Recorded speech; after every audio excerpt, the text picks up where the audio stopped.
love and care, Lord. Father Almighty, we commit our colleagues into your able hand, Lord, for these exams that they have, Lord, and also other perspective of life they are dealing with, my Father. Lord, be with them. Protect their mind, Lord.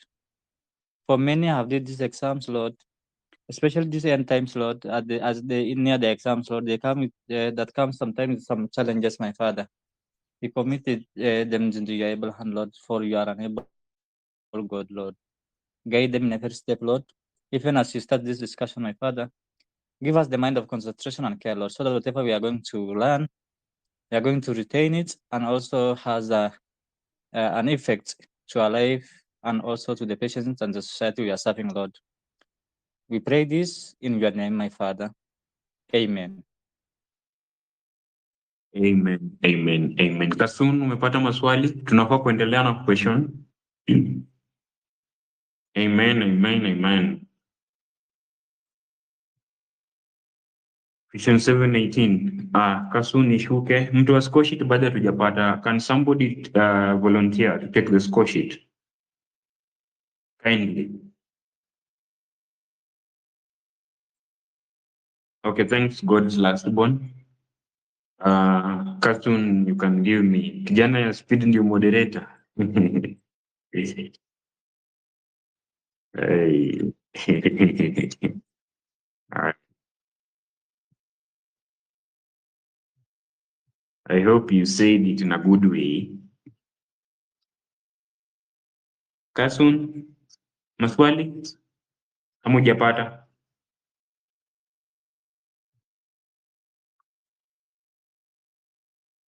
Wow.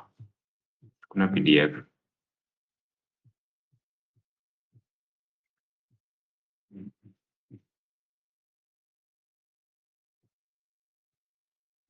Let me forward it.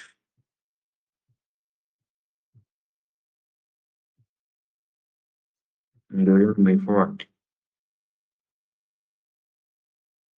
Okay. Thanks, God's last born. So it was supposed to be 718, si ndio? Tunafaa kuanzia 718. Okay.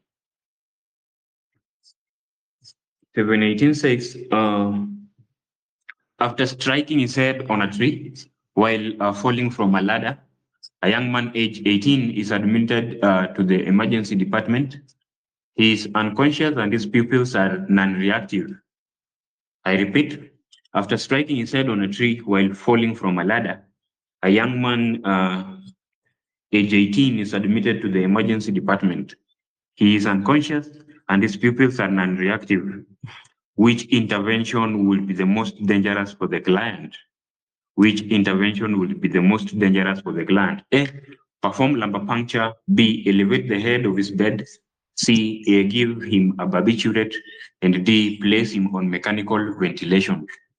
Let's attempt question 718. Which one would be the most dangerous to perform on the patient? So 718 naona Providence anaenda na ATJ aniski, Miriam aniski. Munene going with C. Bekashon A, above only A. Bill A, Naomi, Bandit going with C. Lizzie C, Klimek A, Terry A. So I'm seeing A, C, and B. A, B, and C. Yeah. Linda Wanga C. Peniel Moses C. Bob Machito C. Brittany C. Mwikali C. Ndanu. And Harvey Specter. So let me go back to the question again. A says perform lumbar puncture. Then B, elevate the head of his bed. Then C, give him a barbiturate. So we know Chase A nasema lumbar puncture. Okay. Can you give me an evidence before I contribute Panza? Can I get an evidence? Because I'm seeing A, B, and C. I'm seeing A, B, and C. All day you are sitting with no evidence. We are in a discussion, kindly. Yeah.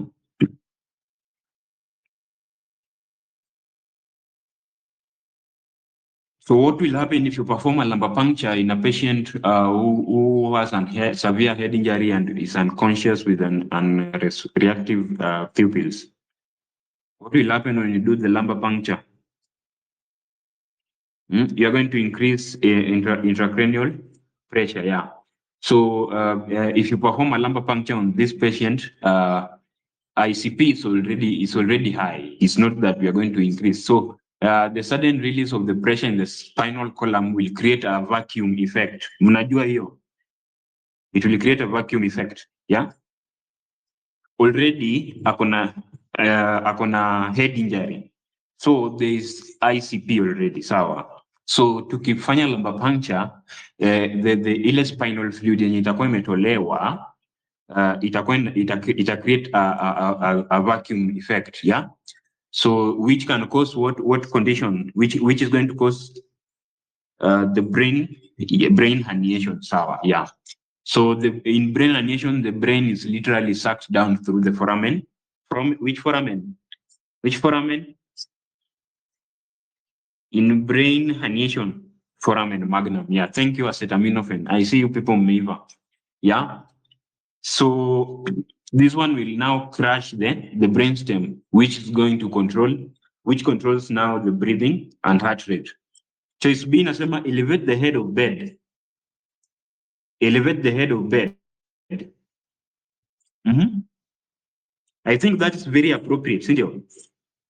Elevating the head of bed, that's okay, Cindy. At what degree? At what degrees? Thanks, Lynn, for the evidence. At what degrees? 30 to 45. Thanks, norepinephrine. 30 to 45, yeah? Yeah. So Canis amesema 30, Lily anasema 45. So give a range. Sawa.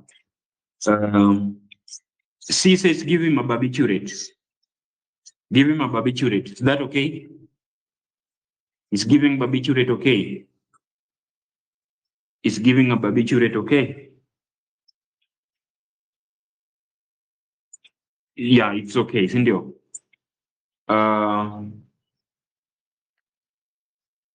Seizure prevention, yeah. So this says place him on mechanical ventilation. Mechanical ventilation. Mechanical ventilation, do we need it? Do we need yeah, we need it. Okay, so let me go through the evidence sent by Lynn, then we CT. Yeah. So medical management presume that a person with a head injury has a cervical spine injury until proven otherwise. From the scene of the injury, the patient is transported on a board with the head and neck maintained in alignment with the axis of the body. Apply a cervical collar and maintain it until cervical spine X-rays have been obtained and the absence of cervical spinal cord injury documented. All therapies directed toward preserving brain homeostasis and preventing secondary brain injury. Management involves control of ICP, supportive care, ventilatory support, seizure prevention, fluid and electrolyte maintenance. Increased ICPs managed by adequate oxygenation, manual administration, ventilatory support, hyperventilation, then elevation of the head of bed, maintenance of fluid and electrolyte, balance, nutrition support, pain and anxiety management, or neurosurgery. Thank you. Give me CTs. Give me CTs kindly.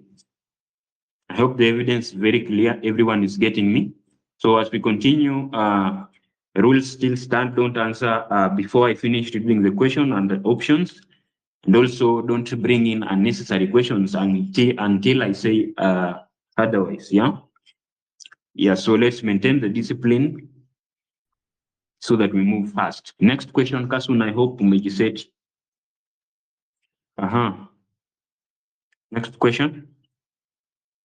It will be 719.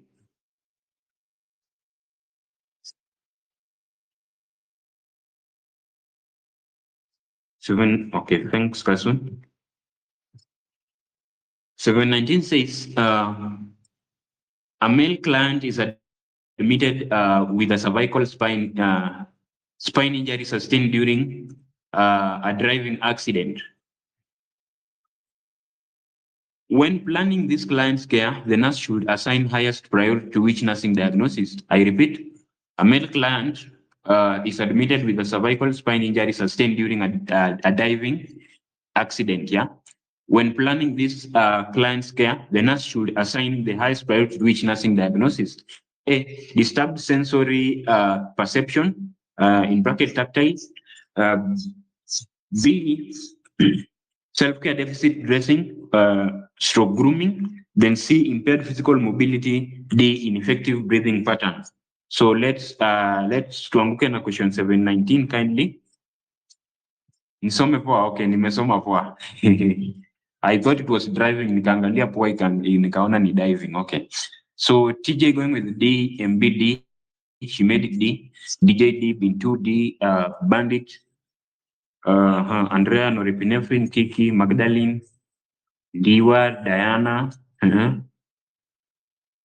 Ancestor, Vanilla Doll. So I see all of you going with D. And choice D says, why not C? Your tutor is asking why not C. So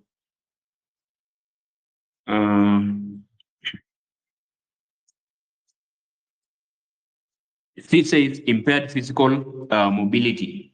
Impaired physical mobility. Impaired physical mobility. Can impaired physical mobility be an immediate? We need to prioritize. Can impaired physical mobility be immediate? Thanks doxycycline ABC muhimu, sindio? So the priority there is infective breathing pattern, sindio, which is a classic ABC priority.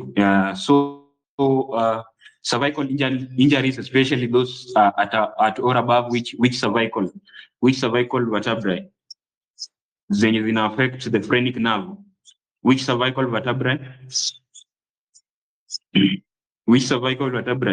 C3 to C5, yeah. Thank you. So I see there's no problem there. So just know in your mind that C3, C4, C5, they keep the diaphragm alive. Sawa. Okay, give me CTs. Give me CTs. Give me CTs.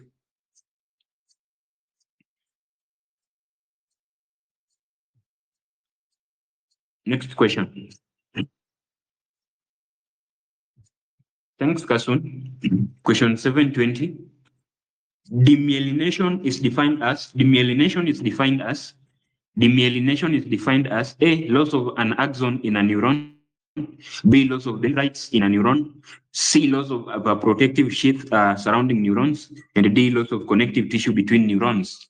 What is demyelination? Tuanguke na 720. 720 naona God's born anaenda na C, DJ C, Kasun C, Climexi. The Sky C, Providence, Bandit, Harvey, above only TJ. All of you are going with C. And choice C, Stapes going with C, Gladys C. Choice C says a loss of protective sheath surrounding the neuron. Yeah. So what is myelin, or what is myelin sheath made of? What is myelin? What is myelin?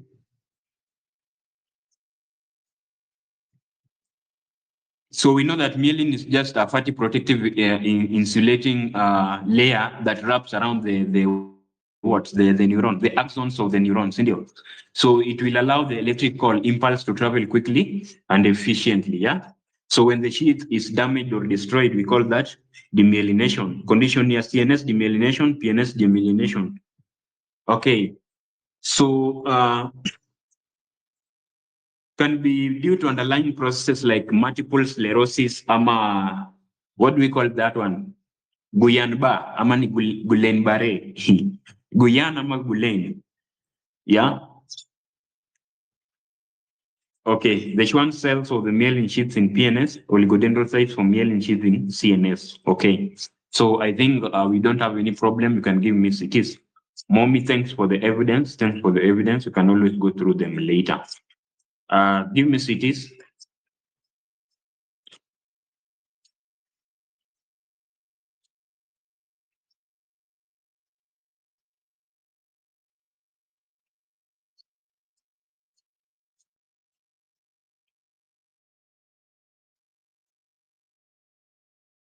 Next question.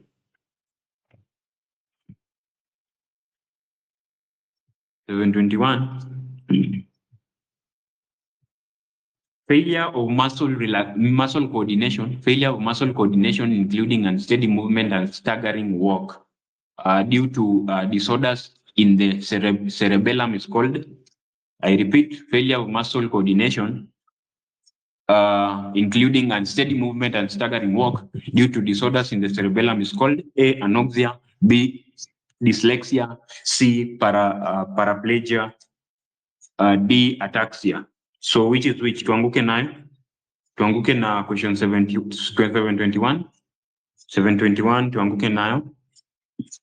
So naona gluconate anaenda na D, doxycycline D, Kasun C, Bintu D, TJD, MBC, and D.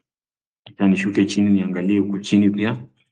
So Valerie D, ADC, AJC, ADD. Okay. So Diana Kirubu going with C, Iron Girl C, Jojo D.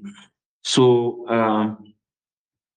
choice, I'm seeing C and D, C and D. So choice C is saying paraplegia and D is saying ataxia. So what is paraplegia? What is paraplegia? Paraplegia, so you think ni paralysis of the lower half of the body. Ama yoni? Isn't that paraplegia? Who is this? Travis? Travis, kindly later, not now, please. Just hold on with the question, then you will share it when I say so. Please.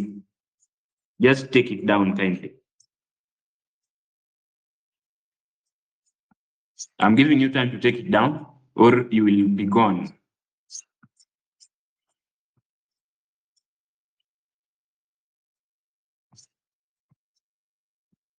Travis? Anua? So I was saying paraplegia is paralysis of the lower half of the body. Sindio? Yeah, the lower limbs. Yeah. So then what about anoxia? Anoxia? What is anoxia? It's something to do with oxygen. Anoxia. No oxygen, total, like absolutely. Sindio? What about dyslexia? Dyslexia? Dyslexia? Dyslexia? Reading impairment, yeah? Yeah, thank you.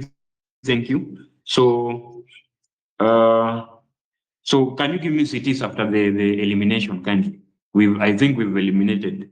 So give me cities. Unless there is a concern.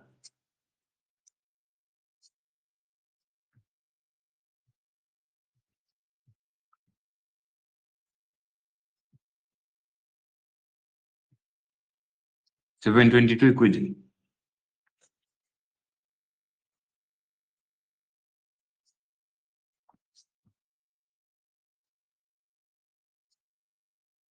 Ataxia. Ataxia is now the failure of muscle coordination. You feel, darling? Yeah? So question 722, which part of the brain regulates heartbeat, breathing, and other vital functions? Which part of the brain regulates heartbeat, breathing, and other vital functions? A, gray matter, B, brainstem, C, occipital lobe, D, white matter. So anguka na 722 kama umenipea CT. Anguka na 722 kama umenipea CT.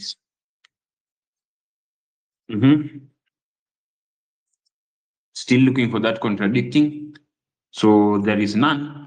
So we all know that the brainstem is specifically the medulla oblongata is the autonomic control center of the body. Yeah, it regulates functions that we don't have to think about, like the the life-sustaining functions. Yeah. So I think we are okay in that question. Let's continue. Give me next question.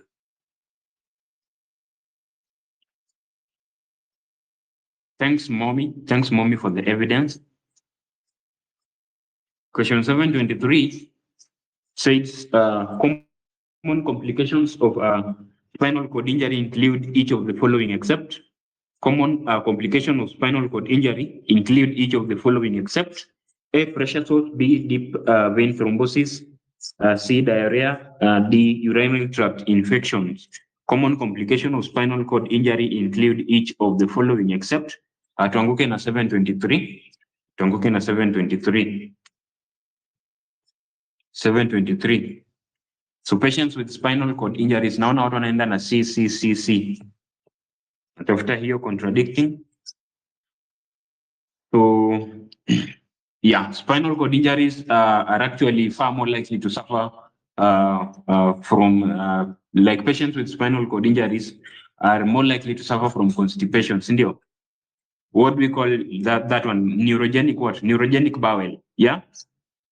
How does D come about? D nasema? Okay. D nasema urinary tract infection. So UTI are common because of the need of catheterization, yeah, and the neurogenic bladder because patient atakuwa na like it kind of incomplete what do you call incomplete emptying, yeah. So they have to have a catheter. Okay, so give me CTs. Give me CTs. Slowed mobility of gastric contents and spinal injury, constipation, yeah.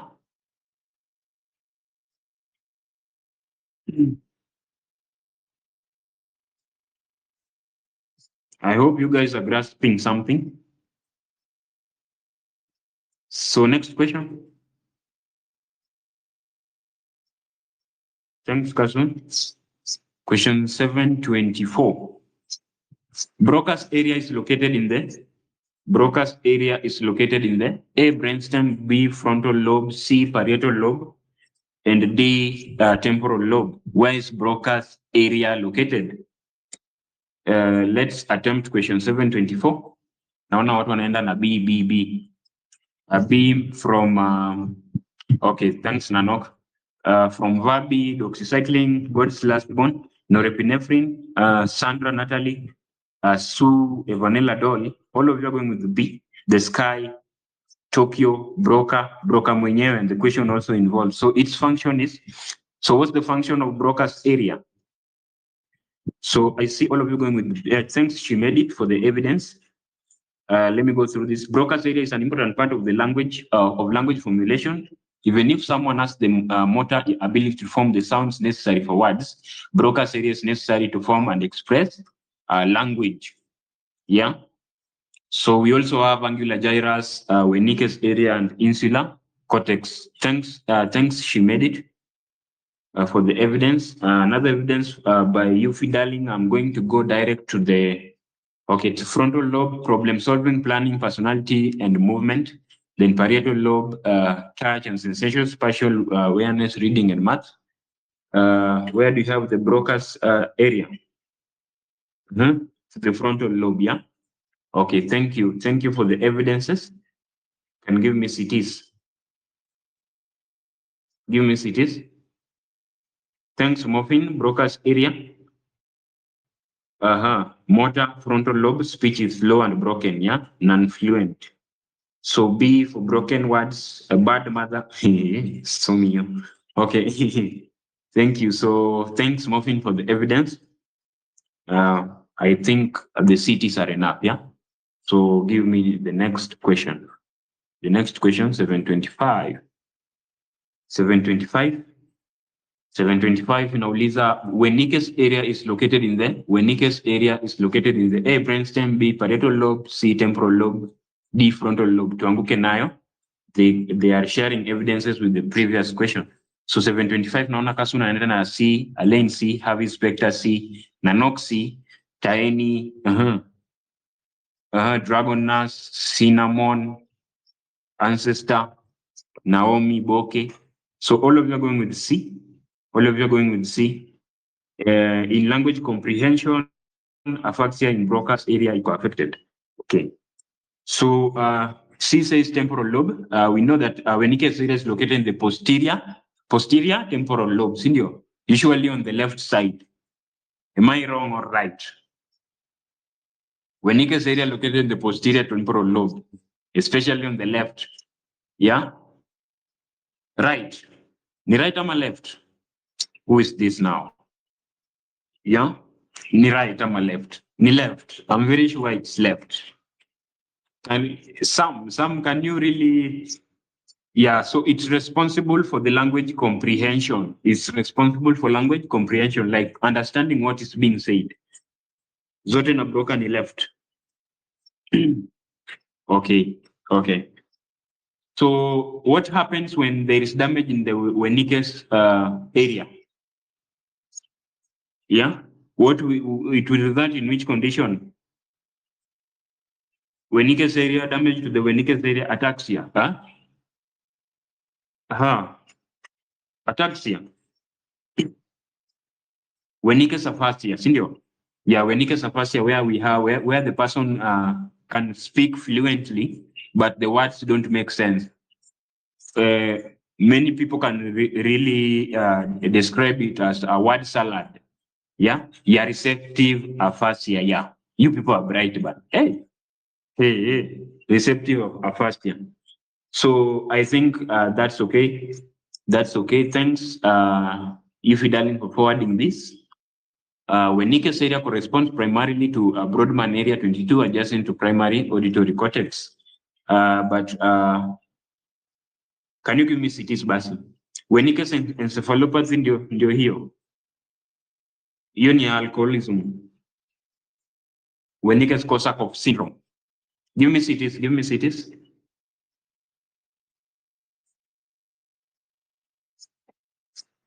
No CTs. Okay, next question. 726.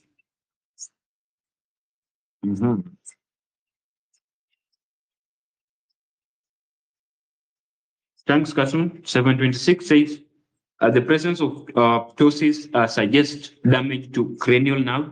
The presence of ptosis suggests damage to cranial nerve. Ptosis is another term for drooping upper eyelid, yeah? So A, cranial nerve number 4, B, cranial nerve number 5, C, cranial number 3, D, cranial nerve number 7.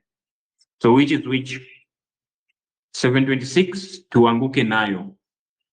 I've given you a hint that ptosis is the drooping of upper eyelid. Drooping of upper eyelid. I'm seeing people going with D. Right from Kasun, D. Nadine D. Feshi, Ochieng Kamaraji, Candice. Can somebody invite Elaine? Wahoo, all of you are going with, no, I'm seeing Clement going with C, Mr. Africa C. Vinny D, norepinephrine D, Canis C. So I'm seeing C and D. She made it. Thanks for the evidence. So C says cranial nerve number 3, which is the oculomotor. So I'm going to go through oculomotor function. Ocular motor controls most eye movements, pupils constriction, and upper eyelid rise. Yeah. Niko kwa evidence by she made it. Nasoma part ya oculomotor, the cranial nerve number 3. Okay. So it says it controls most eye movements, that's pupil constriction and upper eyelid rise. Yeah. So to test, you look up, down, and inward. Ask the patient to follow your finger as you move it towards their face. Then choice D inasema choice D inasema choice D ilikuwa 4 and 7, si ndio? Cranial nerve number 7. So cranial number 7 is facial. Hapa inasema sensory to test sweet and salty. Yeah. For facial expression, and it's both motor and sensory. Yeah. For facial expression, then sensory part to test to differentiate between sweet and salty. So I think it's very clear. So I think you can give me CTs. Kuna mnemonic ya cranial nerve kweli? Si hiyo kitu unashika tu. Unasoma tu unaelewa. Give me CTs. Providence baada na CTD. We've said cranial nerve number 7 is facial nerve, which controls facial expression. So the damage will only cause the eye to stay open, like in the Bell's palsy. Yeah. Because it controls the muscle that closes the eye. Yeah. So D cannot be the answer. Next question. Next question.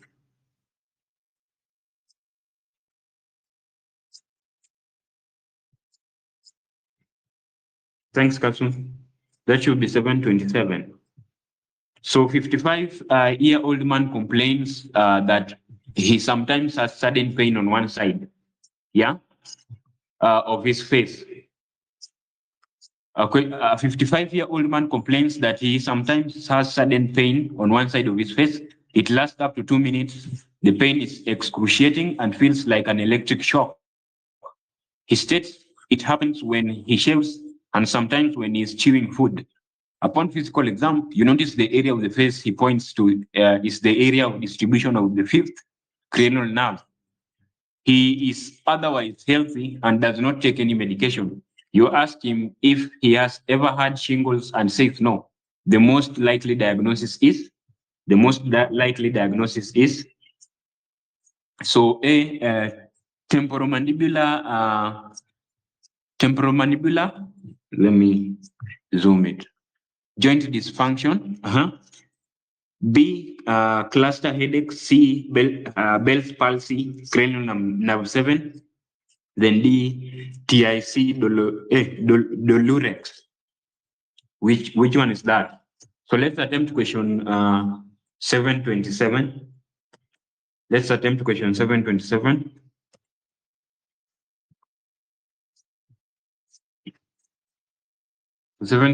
Naona A na D. Thanks Nanok for the summary. So 727 naona Ras anaenda na D, Kasun A, Alain D, Brazo D, Sarah D, Michelle D. So D, V going with the A, Taini going with the D, Lila Ismail D, Hadasa Mwangi A, Esther D, above only D, Acetaminophen D, Lorraine going with the D. So I'm seeing D and A. Kim Juma going with A, TJ A, Brittany A, Mokami going with A, ADA. Fix me D, Andrea A. So is where's A now? Temporomandibular joint. Can somebody tell me question, Kasun? Thank you. So A says temporomandibular joint dysfunction. Temporomandibular joint dysfunction. So, but what I know is that temporomandibular joint dysfunction, it causes a dull ache in the jaw joint. Yeah, hapa wanasema electric shock. The question talks about the electric shock. Thanks, the sky.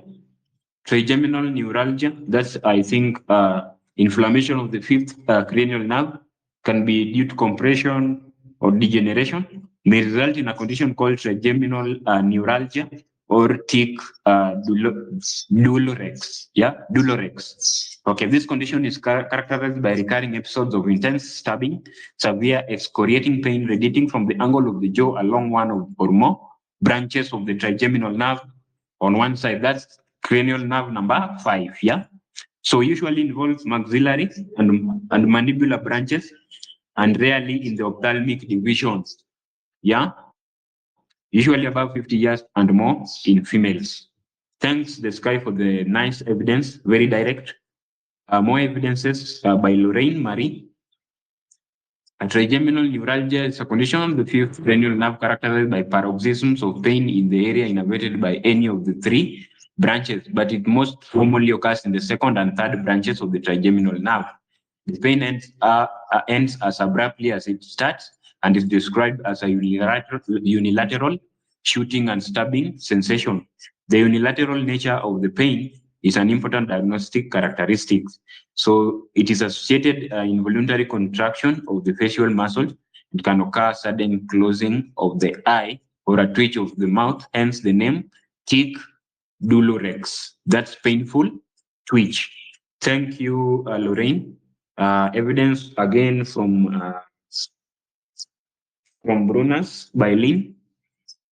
So clinical manifestation, paroxysms are aroused by any stimulation of terminals, then drafts of cold air and direct pressure against the nerve trunk may cause pain. Then trigger points are areas where the slightest touch immediately starts a paroxysm. Thanks for your nice evidences. Thank you, Lynn. So give me cities. Give me cities. I didn't know what tic douloureux is until today. So today I've learned something that tic douloureux is also called trigeminal neuralgia. Yeah. So electric shock pain, then it is triggered by slight touch, yeah, shaving, chewing. So next question will be question 728. Thanks, Kasun. 728 says, a 60-year-old man complains of extremely severe sharp shooting pain in his face. He describes the episodes of being like a bolt of electricity that is brought about by touching a specific area, lasting about 60 seconds and occur many times during the day. Neurologic examinations is completely normal, but it is noted that a part of his face is unshaven because he fears touching the area. Which of the following is the most appropriate initial treatment? So A, anticonvulsant, B, aspirin, C, NSAIDs. Can I get the other part? D, vasoconstrictor. So which is which? A 60-year-old man having sharp shooting facial pain, more or less the same as the condition we've seen in the previous question. So initial treatment will be, so Michelle saying 728A, IVA, Julie A, Alain, acetaminophen, Mino, Kim Juma, Lin, IVB, Taeni, Terry, Najma Jeve, Trixme, Naomi, Klimek, Stanley, Isaiah Val, all of them going with A, Nadine A, Nilabi A, Jimwiti A. So A says anticonvulsant. Yeah, because we know that in trigeminal neuralgia, the pain is caused by what we call the misfiring nerve signals. Indio. Yeah, the misfiring nerve signals. Thanks, with this, Lorraine. Yeah, so we have anti-seizure agents such as carbamazepine, relieve pain in most patients with trigeminal neuralgia by reducing the transmission of impulses at certain nerve terminals. Carbamazepine is taken with meals to minimize its side effects. Then gabapentin and baclofen are also used if the patient is not responding to carbamazepine. Thank you. Thank you, guys. So give me cities. But question says no neurological issue. Question says no neurological issue. DJ, do you want us to repeat the question? Okay, 60-year-old man complains of extremely severe sharp shooting pain in the face. He described the episode of being like a bolt of electricity that is brought about by touching a specific area, lasts about 60 seconds and occurs many times during the day. Neurological examination is completely normal, but it is noted that part of his face is unshaven because he fears touching that area. Where does it say there is no neurological? So I'll continue to the next question. Which will be question 729.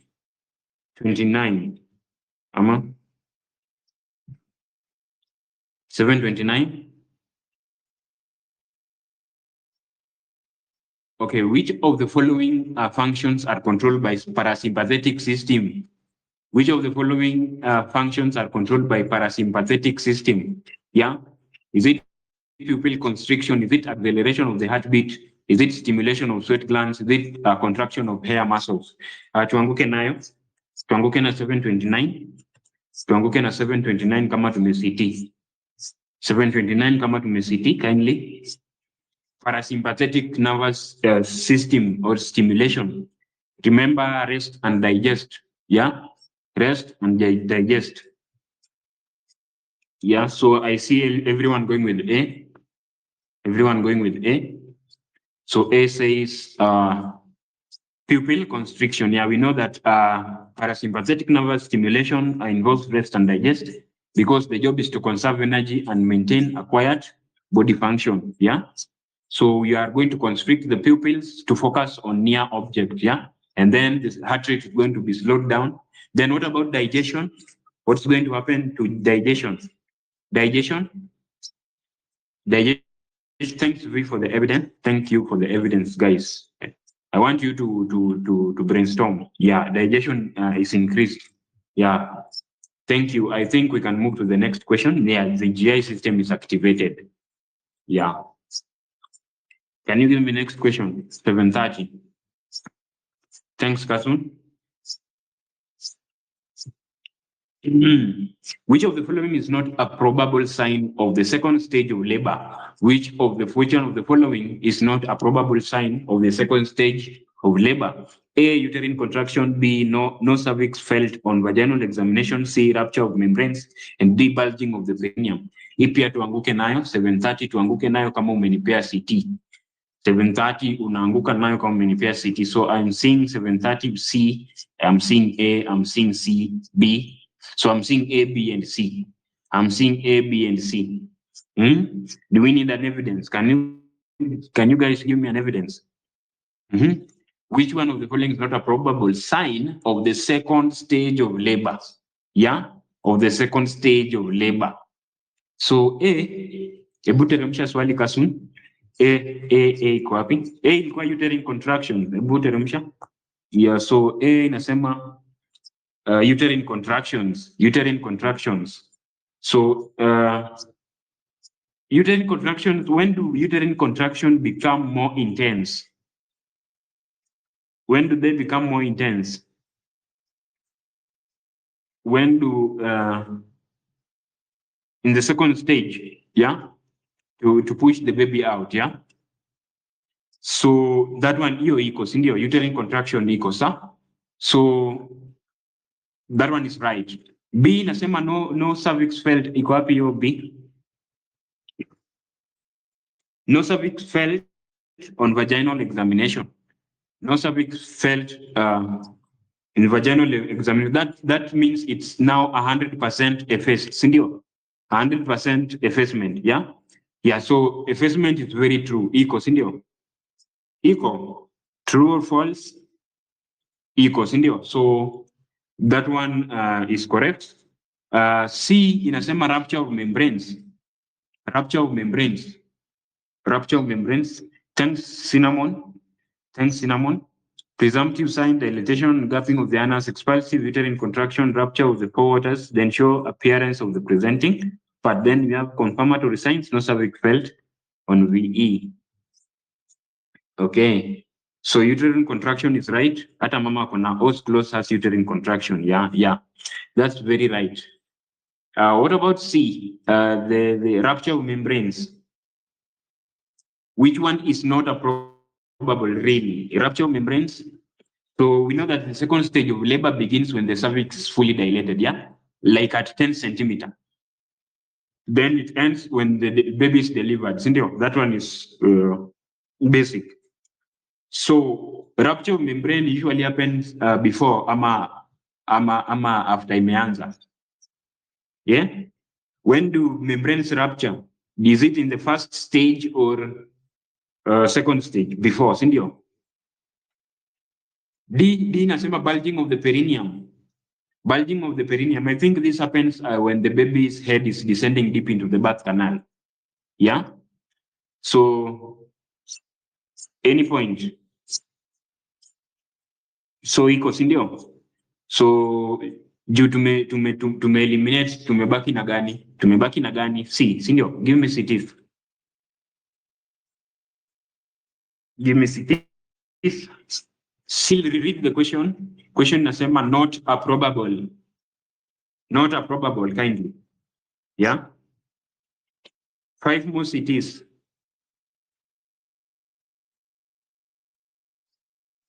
I'm seeing CT B, CT C. Answer B. No cervix felt. When we don't feel the cervix, it means now effacement has happened. And effacement happens 100% during the second stage when when the cervix fully dilated. Yeah, that is in the second stage. So it equal. Clement.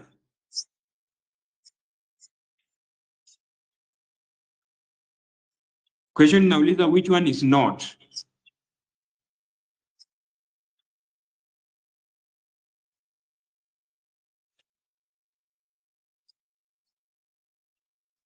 The confirmatory, see probable. So what about C now? C? Okay. Most it is with B. Most it is with B. Okay, rupture of membranes can occur even in the first stage. Okay, okay. Thanks for the correction. So we sit with the B. Thank you, thank you. So we can continue to 731. We can continue 731. We can continue 731. Give me 731. Thanks, Kasun. 731 says you are caring for a mother in the second stage of labor. The client is experiencing uterine contraction every 2 minutes and cries out in pain with each contraction. This behavior is best described as, I repeat again, you are caring for a woman in the second stage of labor. The client is experiencing uterine contraction every 2 minutes and cries out in pain with each contraction. This behavior is best described as A, exhaustion, B, fear of losing control, C, involuntary grunting, D, Valsalva maneuver. So tuanguke na 731. Tuanguke na 731. Tuanguke na 731. Naona Providence anaenda na C. TJC, Sam C, Ancestor, Hadassah Mwangi, Elaine, Askili, Taini, all of you are going with norepinephrine, Isaiah Val, Vabi, Stapis, God's Lastborn, Nila B. So Peshi, Nightmare, Lucia, Eddie. So I'm seeing all of you going with C. So thanks, Nano. Nano showing us the previous question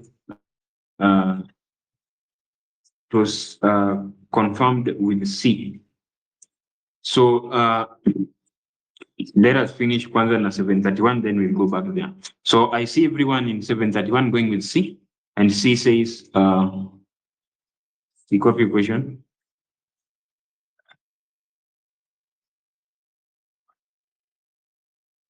Question? Okay. 731, C says involuntary grunting. Involuntary grunting. Me, I'd go with B. Lakini, can I get, do we need an evidence? Can I get an evidence? Kasun saying Valsalva maneuver is breathing technique performed by attempting to exhale possibly against a closed airway, pinching the nose and closing the mouth with E, which increases chest pressure. So, can I get an evidence? Me, B is really attracting me. Fear of losing control.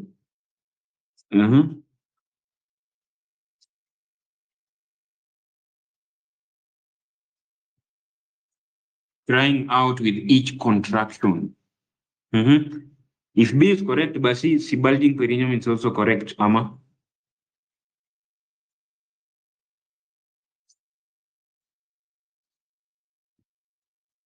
Can I get an evidence? Can I get an evidence? Kindly. Because I'm torn in between B and C. Hakuna evidence.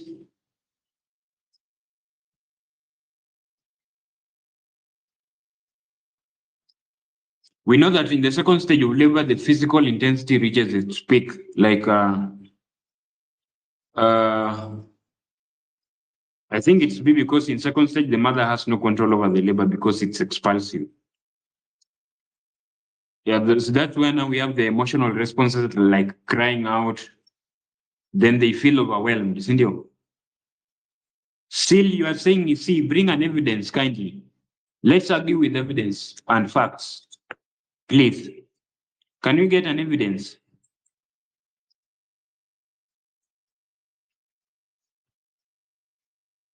Can we get an evidence kindly?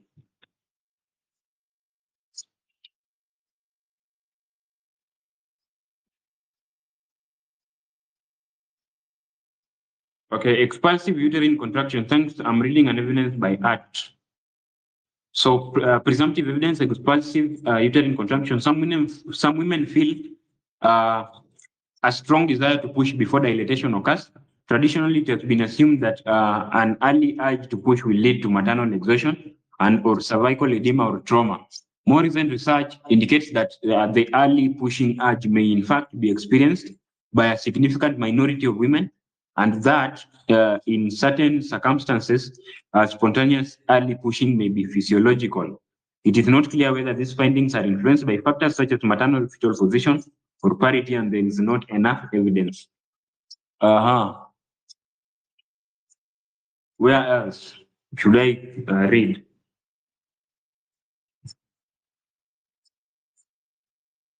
So which is which? So she made it anasema naona ziko sawa, venye nimeshika ni presumptive zenye mama ataonyesha probable zenye nurse atapata kama zile za pregnancy too.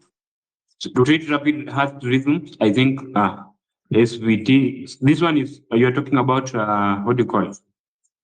What do you call it? The Valsava. Fix me. What is your answer? C. Support your answer. Support your answer. And I feel like crying out is more voluntary rather than involuntary. So ukidungwa na kitu then uanze kulia, is it voluntary? Seika. Hiyo kulia itakuwa voluntary. Providence to question 731.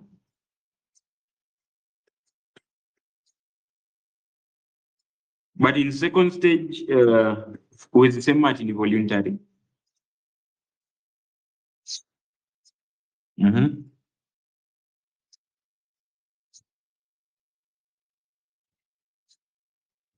Tukitairiwa na kisu wa wali.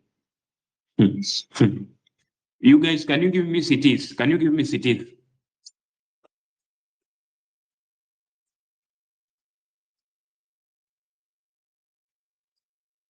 Can you give me cities? Now me to go question 731.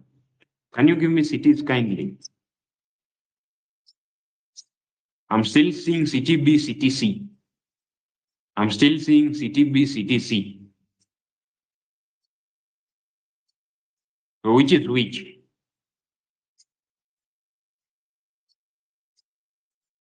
Klimek, can you unmute and convince us why the answer is C and not B? Klimek, unmute to save time.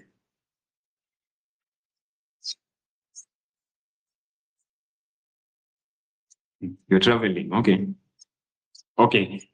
So is it B or C for the last time? Is it fear of losing control, or is it the other one was? Thanks, Mikali, for the evidence. Involuntary grunting or involuntary vocalization response is an audible vocal sound produced during contraction as an automatic pain response. The woman cries out with each contraction every 2 minutes, which shows an automatic vocal response to pain in the second stage of labor. The Valsava maneuver involves forced bearing down with a closed glottis to push during the second stage of labor. Exhaustion shows global fatigue. Yeah. Can you give me cities? Give me cities. Give me cities for the final time so that we move on to the next question.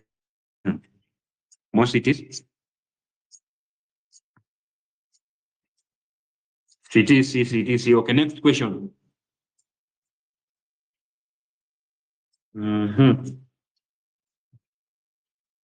Question 732. Says Mrs. D is admitted to the labor ward in early active labor. The priority intervention on admission of this woman will be Miss D is admitted to the labor ward in early active labor. The priority intervention on admission of this woman will be A, auscultating the fetal heart, B, taking an obstetric history, C, asking the client when she last ate, and D, ascertaining whether the membranes were ruptured. 732 situanguke nayo. 732 tuanguke nayo. 732 tuanguke nayo. 732 tuanguke nayo. Naona Mary Ann anaenda na A, DJB, SJD. Bill going with A, Bandit A, Bravo A. Into D, she going with A, Baba B. Godslackbone D, Ndanu B. So I'm seeing A, B. Ni zote. Kuna DC. Oh, A, B, D. Okay, Mwende going with A, TJD. Mary Owino, Harriet D, Esther A, Dija. So which I'm seeing A, B, and D. Teremsha swali tena, kindly. So I'm seeing A, B, and D. A, B, and D. So swali inasema A inasema auscultating the fetal heart. Auscultating the fetal heart. Do we begin with the priority? Do we begin with auscultating the fetal heart? Auscultating the fetal heart. Taking history is very important. Mama akiingia the first question ulizwa maji imetoka. Okay, hatutaki kitu yenye inafanyika kwa ground. We want something that has been confirmed in the books. Yeah? Here the fetal heart. Nanoka anasema here the fetal heart, yeah? So first ascertain the state of the baby. Yeah? So we agree with the auscultation of the fetal heart.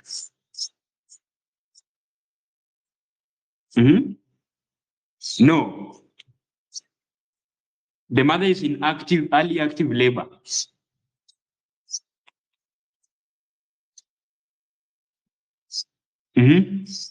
So we agree with auscultation because we know that auscultating the fetal heart is a safety first priority. Yeah.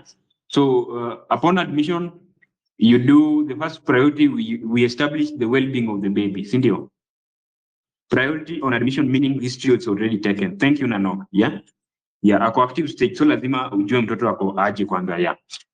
B, teremsha tena swali. B. Kasun, teremsha tena. Hiyo ndio itakuguide next management. B nasema taking an obstetric history. Obstetric history. They are not going to do, to immediately assess what they call life safety, like the fetal heart does. Yeah. So fetal heart rate first. So give me CTs. Give me CTs.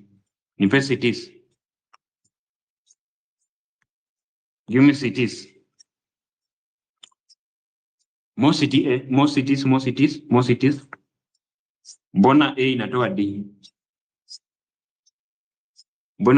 D? Membrane status. The priority.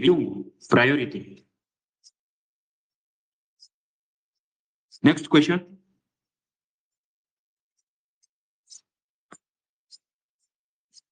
Thanks, Kasman. 733. So a woman who is gravida 1 para 0 is admitted in active labor. Her cervix is 100% effaced and she is dilated to 3 centimeters.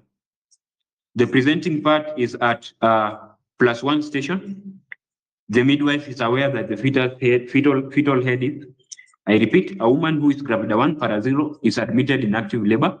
Her cervix is 100% effaced and she is dilated to 3 centimeters. The presenting part is at +1 station.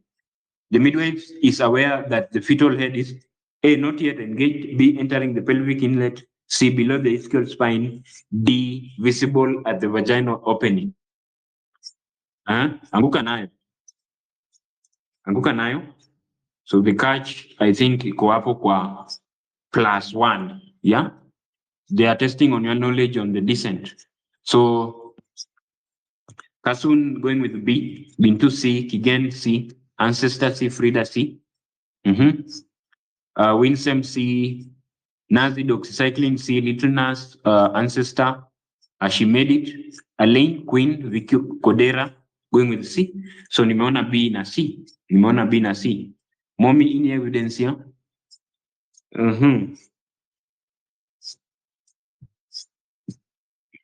So C inasema, let me go through B.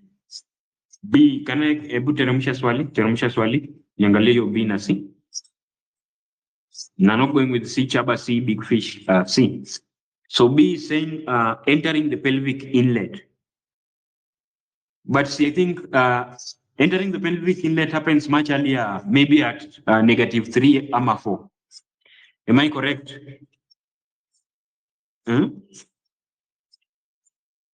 Entering. See, I'm correct, sindio? Aya. C nasema below the ischial spine. Yeah? We know that all the positive numbers, the head is below the ischial spine, moving towards back. Yeah, we are moving towards the vaginal canal. Sindio? Hiyo bindo inakaa kuwa answer below ischial spine ni +2. Kuna +1.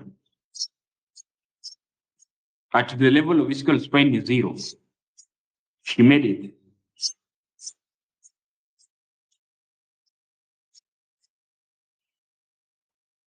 Okay, are we together? Thanks, Adi Dalach. Wow. Let me rotate it. Pelvic station, high pelvic station, -3 to -1.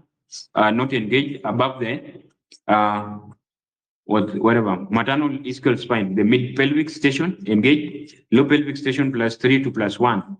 Yeah. Outlet pelvic station. The what station? The lowered station. Okay. So ischial spine is at station 0. Let's agree. Let's agree that ischial spine is at station 0. Yeah? So give me CTs, give me CTs. Give me CTs. CTs? More CTs.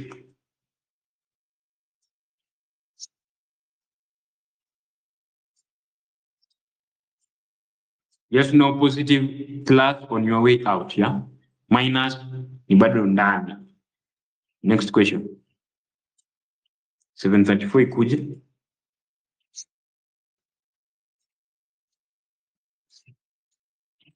Inasema, in order to ascertain the frequency of the woman's contraction, the midwife times from the beginning of one contraction. Let me repeat. In order to ascertain the frequency of the woman's contractions, the midwife times from the beginning of one contraction. Times. Mbona inakaa sielewi kitu. So I repeat again.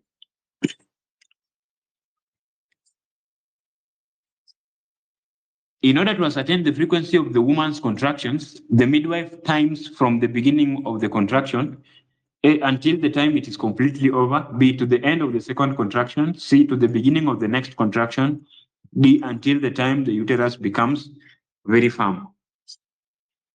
Let's attempt question 734. 734 naona watu wanaenda na C. Mtu ameanua evidence. Aha. Carson A, Cheru going with C, DJ C, Bryson C, Hilda C, Bettyton C, Frida A, Kibet, Dragonas C, WC, Mosaic C, Little Nas, then Yego going with C, Philo C. So I'm seeing C and A. Yeah? C and A. Thanks, Yotito, for the evidence. That's on station. I hope ni wewe ulianua ama si wewe umeshare yako. A is duration. Okay? Kuna difference ya frequency na duration.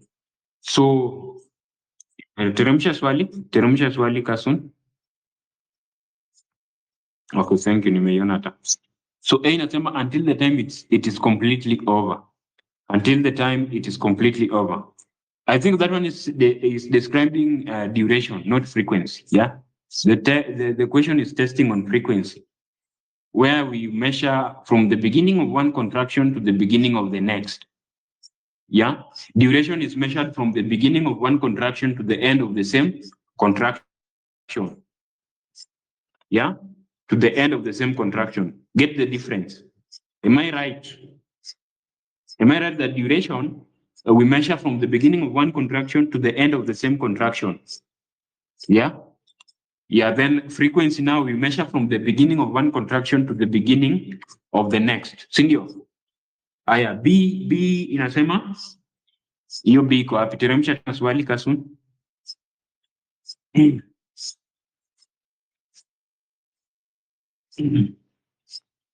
B inasema to the end of the second contraction. That one will lead to inaccurate calculation of the labor pattern. Sindio? Yeah? It's going to bring us to inaccurate. Yeah?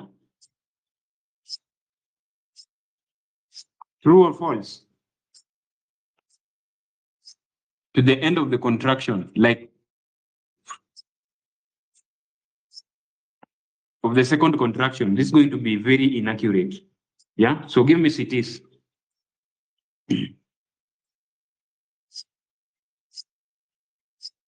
So when the uterus is pumped, there is an ongoing contraction, right? Okay. D describes intensity. Okay. Next question.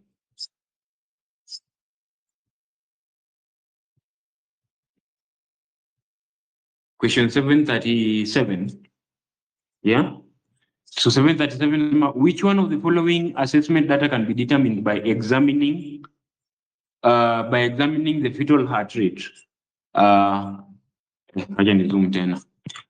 Which of the following assessment data can be determined by examining the fetal heart rate strip produced by the internal electronic fetal monitor? Yeah. Which one of the following assessment data can be determined by examining the fetal heart rate strip produced by the external electronic fetal monitor? A, gender of the fetus. B, fetal position. C, fetal heart rate in relation to contraction. D, oxygenation. Let's attempt question 737. Let's attempt question 737. Let's attempt question 737. Naona watu wanaenda na C.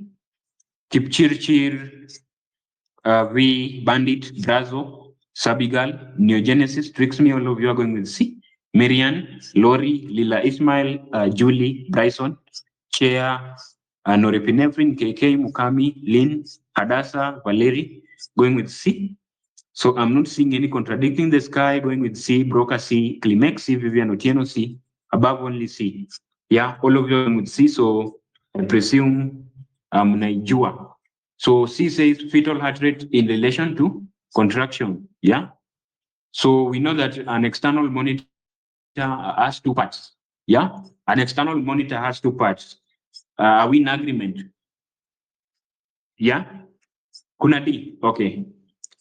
An external monitor, we know it has two parts. One in a track the fetal heart rate, and the other one in a track uterine contraction. Sindio? I hope you wote mmeiona. Kuna mtu hajaiona? I hope you wote mmeiona. So when we look at the strip, you can see now the baby's heart, how it is reacting to the stress of a contraction. Yeah.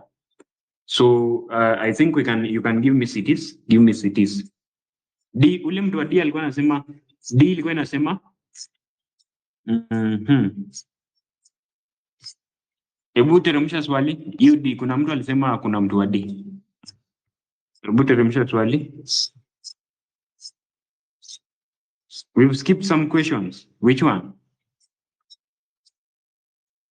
So D inasema oxygenation.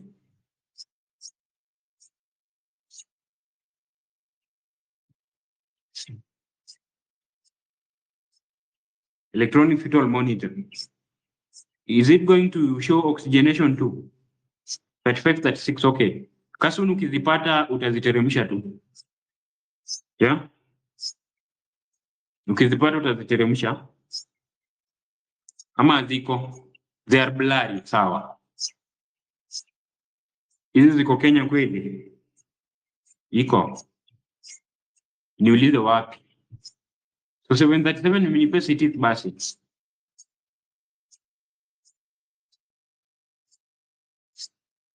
Seven universities.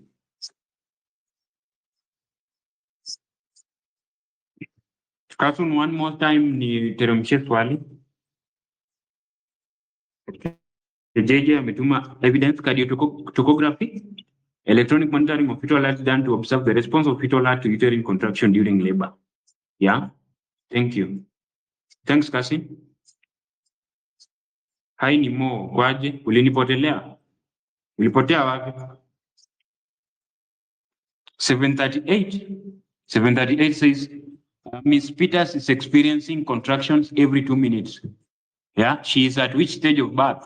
Is it first? Is it second? Is it third? Is it fourth? Tuanguke na 738. Contractions every 2 minutes. Haina shida ni mo. Kasun is also doing a great job. Yeah? So Kasun going with A, DJ B, Mary Ann B, Mukami B, Trix Me B, Frida B, Kiki B, Cinnamon B, Kibet, She, Ndanu going with B. Yeah? B. Except Kasun. Kasun anaenda na A. Yeah? Teremsha swali tena.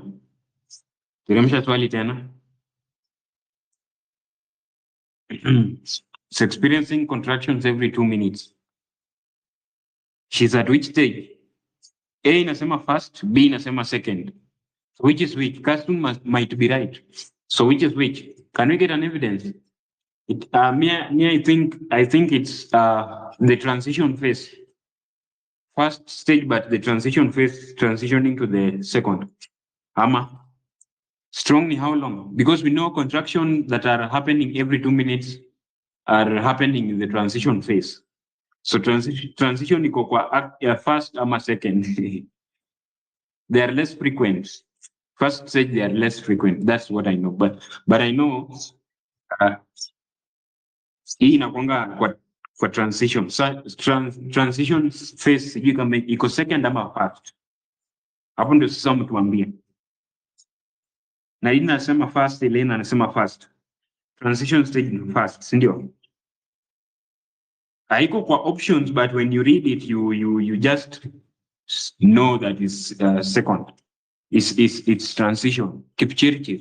Si lazima question iseme ati lazima iseme ati transition ndio ni transition. Evidence. Can we get an evidence from Miles? Miles, transitional ni 8 to 10. Itakuwa first stage. Yeah, part of APL 8 to 10. Last part to second stage of labor. Can we get an evidence kindly? Miles najua may state very clearly.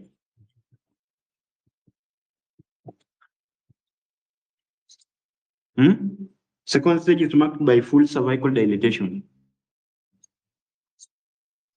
So ni transition, si ndio? Thanks, Lynn. So physiology on the second stage, contraction on average at this stage, studies have indicated that contraction have an amplitude of 60 to 80 millimeter of mercury, occur every 2 to 3 minutes and last for 6 to 7 seconds. Although other patterns of second stage contraction can be effective, marked retraction of the uterus further aids the descent of the fetus through the birth canal. Mtu atupe ya transitional phase iko. Kama iko ebushe ya transitional phase, Lynn na ngoja, tunakutegemea. Kuna part ya transitional? To share. Thanks, Nancy.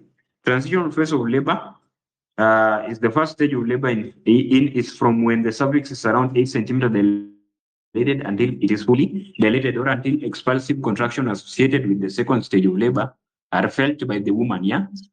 Expulsive contractions associated with the second stage of labor are felt by the woman, yeah?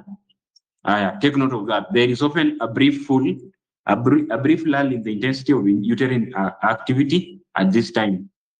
Many women may feel the urge to push during transition in addition to physiological responses.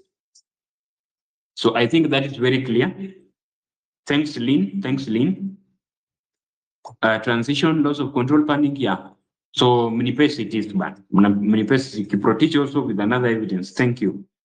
City.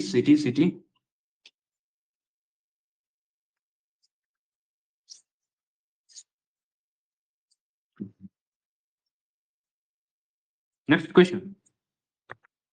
Nanomna city na B, second stage.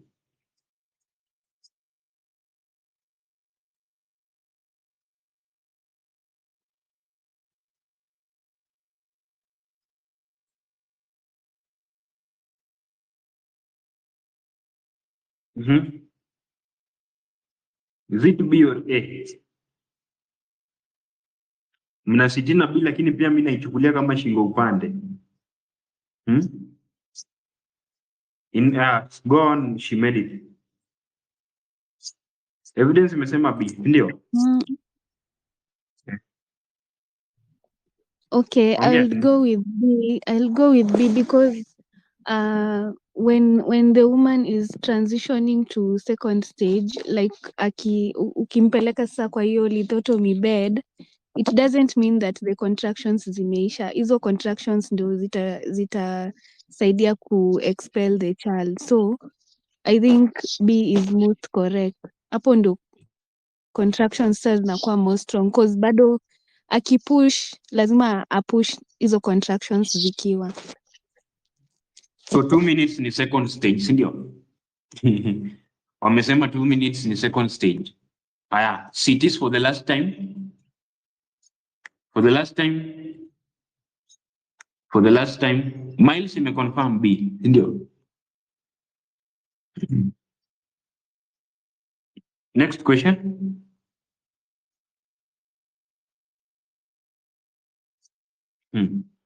Next question. Yeah. Let's unlearn and learn new things. 739. In which one of the following stages is the placenta delivered? In which one of the following stages is the placenta delivered? Stage 1 latent phase, stage 1 active phase, stage 2, stage 3. Anguka kama umenipea CT 739. Anguka kama umenipea CT.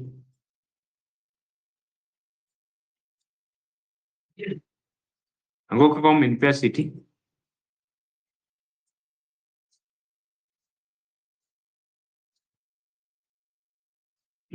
Naona D. CT. Next question ikuje. D nasema stage 3. We know that delivery of placenta usually happens in the third stage. Yeah? Ina take how long? Stage 3 ina take how long? Duration stage 3. 30 minutes. Good. Next question inasema question 740. Endogenous oxytocin is released from the Endogenous oxytocin is released from the A. Anterior pituitary gland, B. Cervix, C. Posterior pituitary gland, D. Uterus. Anguka nayo kama umenipea CT. Endogenous oxytocin released from the 740 naona watu wameenda na C. We know that oxytocin is produced in the hypothalamus, but it is stored and released from the posterior pituitary. Am I correct?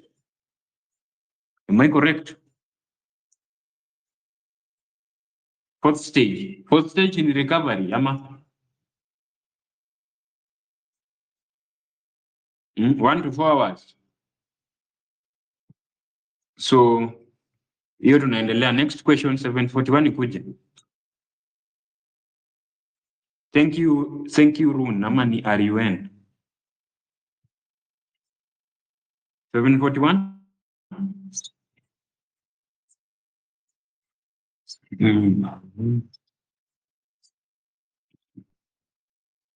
Oh, 738 iko.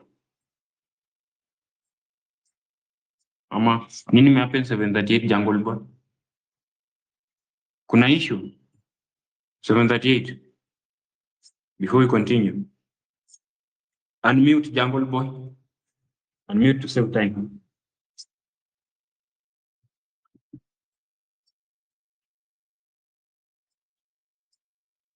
I'm audible to everyone, eh? Yeah, we can hear. I hope I'm audible. There is one thing I think hapo tumejiconfuse kwa question number 738. The golden marker for second stage of labor, despite the fact of the contractions being present, the golden marker is always at 10 centimeters suffix dilated. Hiyo ndio kitu tunatumia kwa second stage labor, nothing else. Kama hakuna 10 centimeters dilation, even if the contractions zinakuja less than that time tumepatiwa, haiwezi kuwa second stage of labor.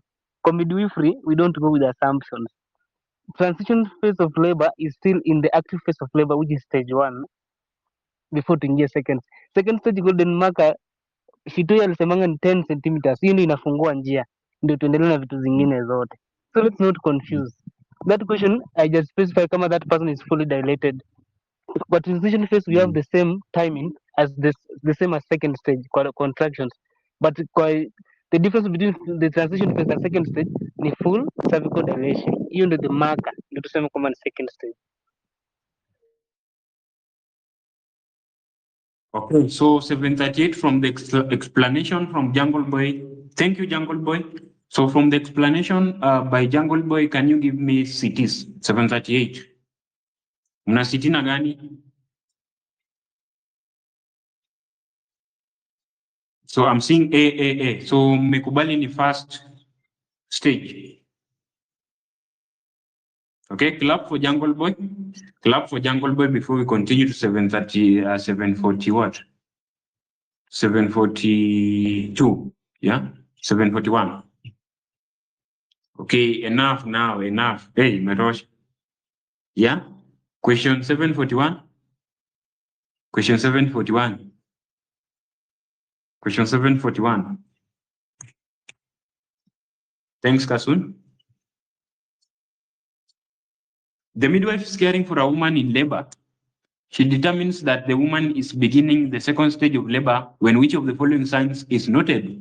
I repeat, the midwife is caring for a woman in labor. She determines that the woman is beginning the second stage of labor when which of the following signs is noted. A, the woman begins to expel clear vaginal fluid. B, the contractions are regular. C, the membranes have ruptured. D, the cervix dilated completely. Let's attempt 741. Nisome hiyo swali bila majibu. Hiyo ni gani? Okay, 731. Sawa. Tunarudi hapo usijali. 741, I see people going with the D. D from Kipchirchir Kasun, Ouma, Miriam, Baba B. So D says the cervix dilated completely. Yeah, we know that just by definition, the second stage of labor begins at the moment the cervix reaches full dilatation. Jungle Boy, I'm explaining vizuri sana, yeah? And ends with the birth of the baby. Yeah, give me CTs. Give me CTs. CT.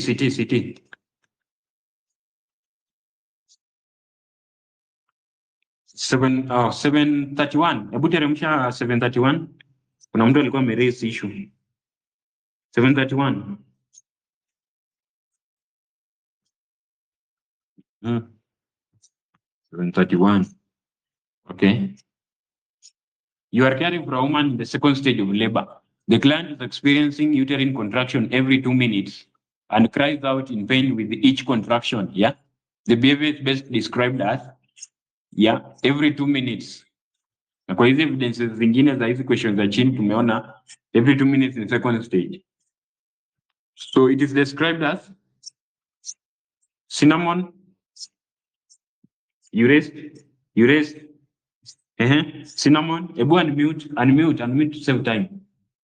Typing is taking forever. Unmute sasa. Ni second stage, haha. Nimeunmute. Unanisikia? So the question 731 ni jibu ya 738. Can you see that, Mona? Let me check. 738 ilikuwa inauliza dini kwanza. 738. Miss Peter's contraction every 2 minutes. Yes. Ikauliza which stage. Na ukirudi kwa 731 inasema ati experiencing uterine contractions every 2 minutes. Na amesema pale juu kwamba ni second stage. Sinijibu.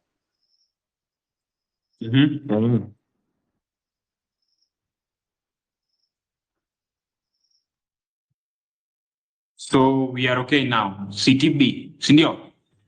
So we CTB, second stage. So we CTB.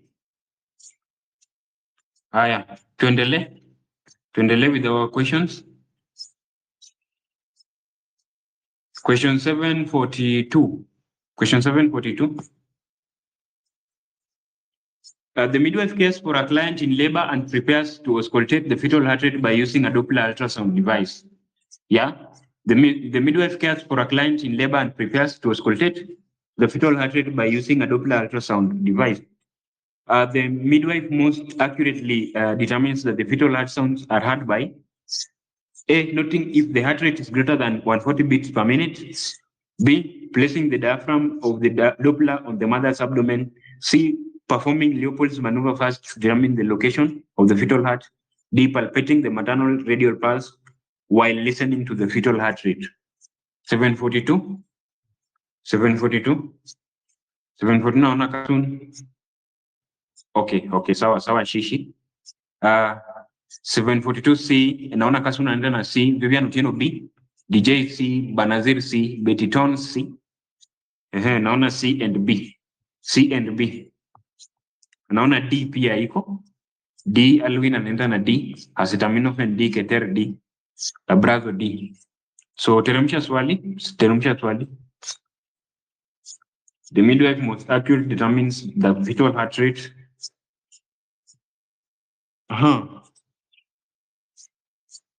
So A inasema noting if the heart rate is greater than 140 beats per minute. Yeah. B inasema noting if the fetal heart rate is greater than 140 beats per minute. Yes, ni common kama fetus ako what do you call it?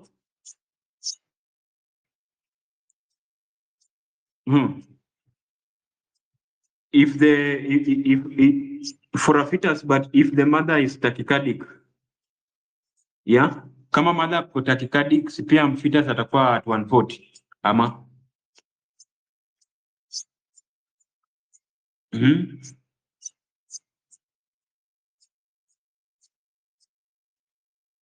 within normal 110 to 160. Okay, B inasema swali kwa wapi tena B inasema placing the diaphragm of the Doppler on the mother's abdomen.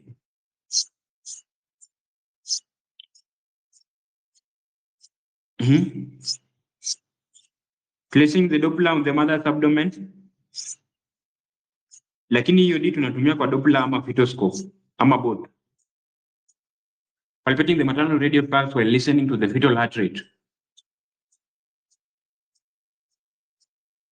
So we are going to palpate for the maternal radial pulse, yeah. At the same time, we are going to listen to the fetal heart kwa sababu a Doppler can accidentally pick up the mother's heartbeat. Am I true? Am I correct? Am I right? No. People are saying no. Others are saying yes. So which is which? Do you have an evidence? I am true. Nimesema nini? Am I correct? Klimek. Yeah. Fetoscope ni D, Doppler ni C. Right? Do you realize this question shawahi fanya? Yeah. Tumewahi fanya. Nikikumbuka vizuri. Yeah. Mimi nakumbuka tulisiti na D.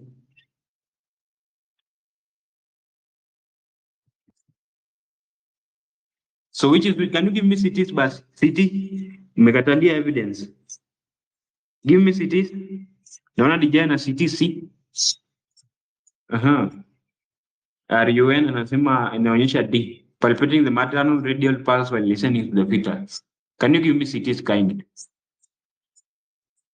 Kwanza C ni prioritize, imesema fact. You might do the others also, but C specific. C will help you to find where to place the device, but they don't confirm that the sound you hear is the baby's fetal heart. JJ, are we together? Yeah, I accept, but it will help you find where to place the device, but it's not going to confirm this, the sound that if this sound is from the baby and this one is not from the baby. Yeah. Next question, 743.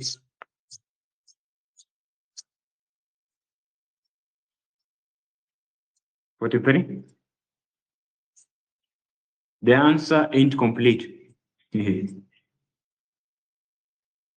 Next question. Thanks, Kasum.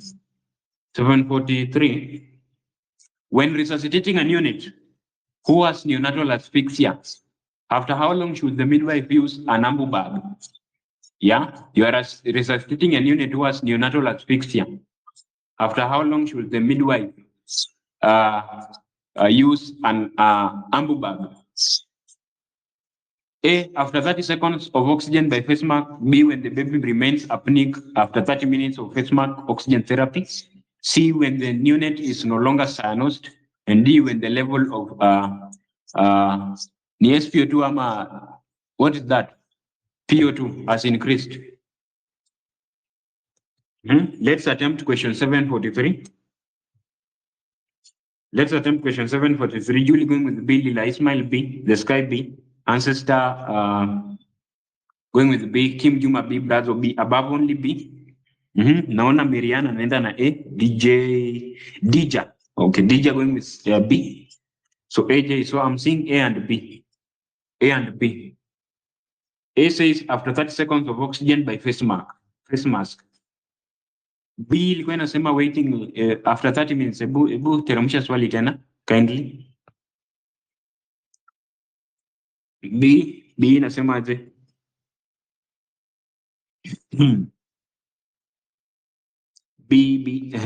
Question inasema B.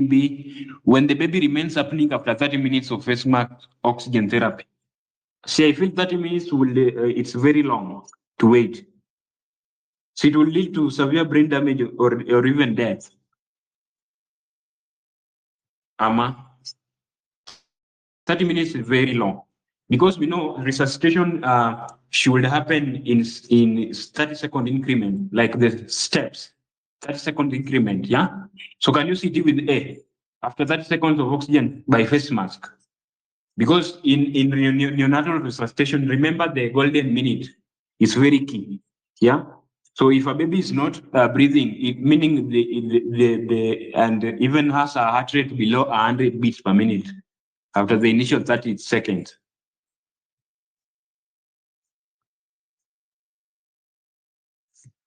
Okay. So now Namshasiti, can you give me the next question? Next question. 740 what? 744. Yeah. When should a midwife put an asphyxiated neonate on intubation and ventilation? When should a midwife put an asphyxiated neonate on intubation and ventilation? A, when the heartbeat is more than 100 beats per minute. B, when the heartbeat is less than 100 beats per minute. C, when the heart rate has improved. D, when resuscitation measures are performed without medical assistance. Anguka nayo kama CT.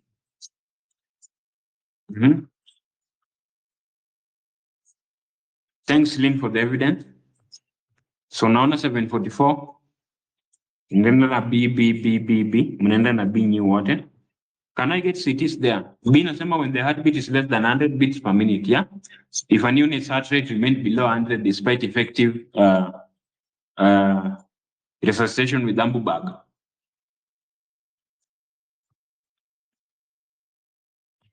The next step is advanced airway management. Next question. 745.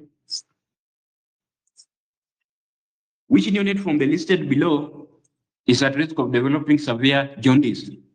Which one is at risk of developing severe jaundice? A, breastfeed neonate. B, conjoined twins. C, neonate with sepsis. D, term neonates. Anguka na 745. Kama umecd.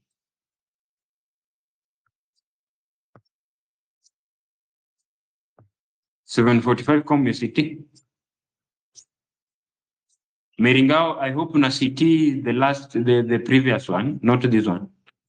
Okay. So naona C. And C says neonate with sepsis. Yeah? Yeah, a neonate with sepsis, septic or infection causes increased breakdown, kuna increased breakdown ya red blood cells. Sindio?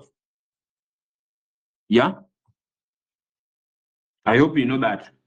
So kama kuna increased breakdown of red blood cells, the liver's ability to process bilirubin is impaired. Yeah. Next question. Yeah, thanks. Hemolysis. Elaine ametuambia vizuri. 746. Which of the following is the most appropriate feature seen in symmetric growth retarded infant? Yeah. Which of the following is the most appropriate feature seen in the symmetric growth retarded infant? A, weight is depressed more than length or head circumference. B, fetal growth retardation probably has occurred in the last trimester of pregnancy. C, weight, length, and head circumference are below normal, and babies look like miniature normal babies. And D, it is mostly linked with cigarette smoking. So, tuanguke na 746. So 746, Nakasuna, Nena C, Alain C, the Sky C, Frida C, Chocolate C, Cinnamon C, Tokyo, Kigen Sam, Tasha, TJ, Ateri, IVB. So all of you are going to see. Who's that? Name and mute. Kindly mute your mix. Check on your mix kindly. Yeah. So C says weight, length, and head circumference are below normal, and babies look like miniature normal babies. Mnakumbuka symmetric intrauterine growth restriction. Yeah. Okay. So next question nikuje. Nipe cities kwanza. Nipe cities, then next question. Cities.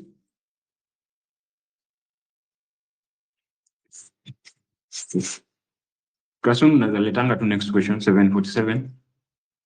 Thank you. 747 says a newborn infant was delivered in your maternity unit an hour ago. The skin of this infant appears to be red, wrinkly, with ribs visible under the skin. When was the infant probably born? I repeat, a newborn infant was delivered in your maternity unit an hour ago. The skin of this infant appears to be red, wrinkly, with ribs visible under the skin. When was the infant probably born? A, before 24 and 27 weeks, before 30 and 32 weeks, before 29 and 32 weeks, and D, around 35 weeks. 747. 747. Kasuna Nenara C, Nanok A, acetaminophen A, ADA. Eva A, Brazo A. So I'm seeing A and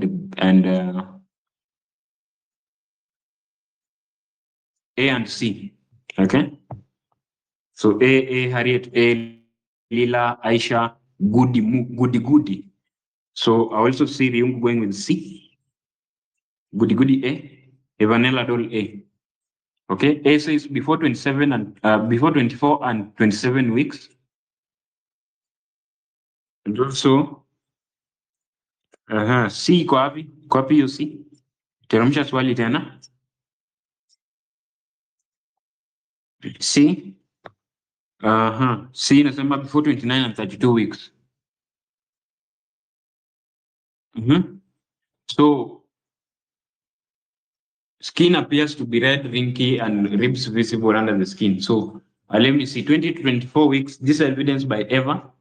Most organs function well, eyes complete, periods of sleep and activity, ear apparatus, the developing response to sound, skin red and wrinkled, surfactants secreted in lungs from week 20. Okay. Thank you, Eva. From that, inamaanisha hana significant subcutaneous tissue ya bado hana subcutaneous tissue. They lacked that underlying part. Thanks, she made it for this. So 24 to 28 weeks. Okay, let me begin from 20 to 24 weeks. Yeah, most organs functioning well, eyes complete, Periods of sleep and activity, ear apparatus developing response to sound, skin red and wrinkled, surfactants secreted in the lungs from week 20. 24 28, legally viable and survival may be expected if born, eyelids open, respiratory movements. CT, more CTs?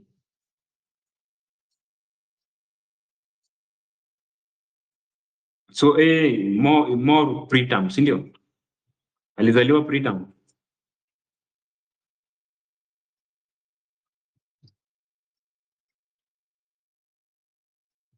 Next question.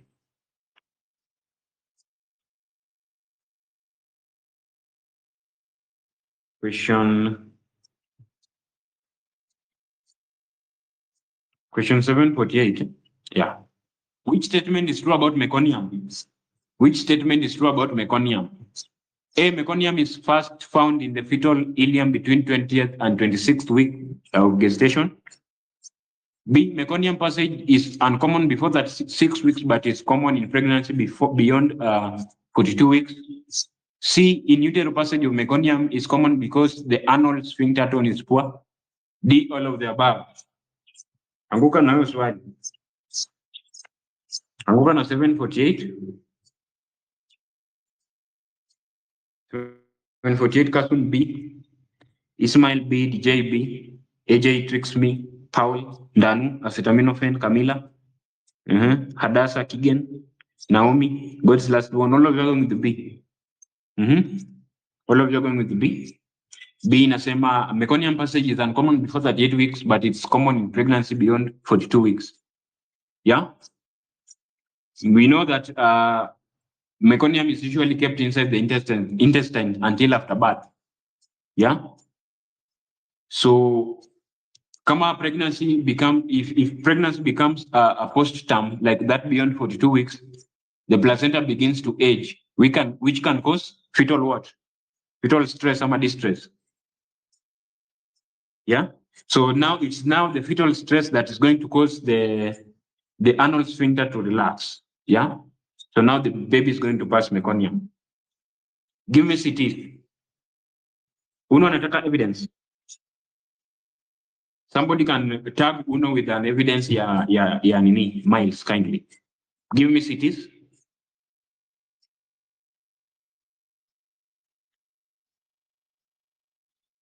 What of A? What of A? Teremsha swali tena. What of A?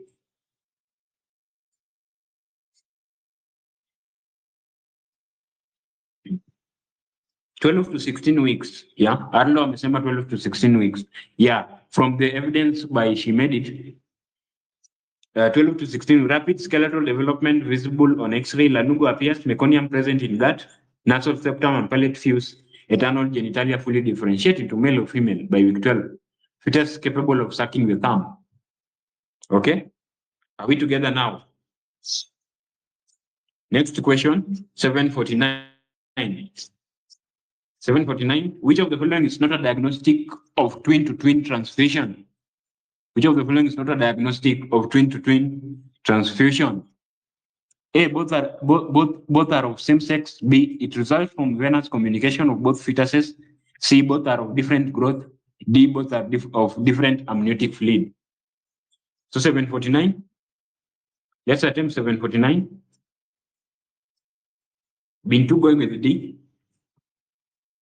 Jojo D. Alain D. V D.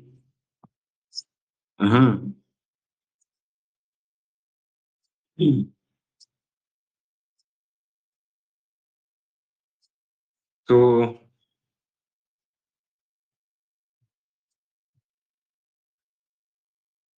Tasha D, Cinnamon D. Twin-to-twin transfusion. Nikukumbushe. So twin-to-twin transfusion occurs when there is arteriovenous anastomosis. When there is anastomosis of arteriovenous connection, when they are shared in the placenta, not just vein to vein. Yeah. So, but can we get an evidence?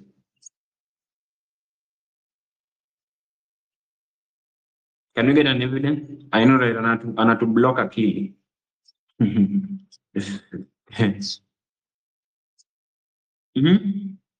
Mmekatalia evidence. Give me cities basi. D nasema but me I'd go with the B. Thanks village vibes. Twin transfusion syndrome can be acute or chronic. The acute form usually occurs during labor and is the result of blood transfusing from one fetus, which the donor, to the other, through vascular anastomosis in a monochorionic placenta. Yeah, monochorionic placenta. Take note of that. So both fetus may die of cardiac failure if not treated urgently. Yeah. So monochorionic meaning they are of the same sex. Yeah. Ama hiyo nimejiongezea wakili. One placenta, okay. Most cities for the last time. One placenta.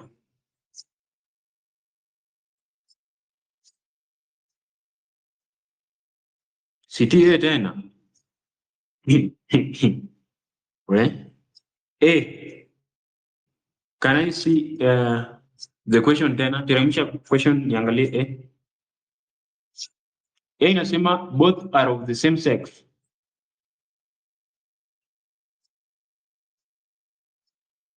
Really, same sex. We know that it only happens in monochorionic. Shared placenta. Same sex. Does sex really determine that? Yeah, not a diagnostic.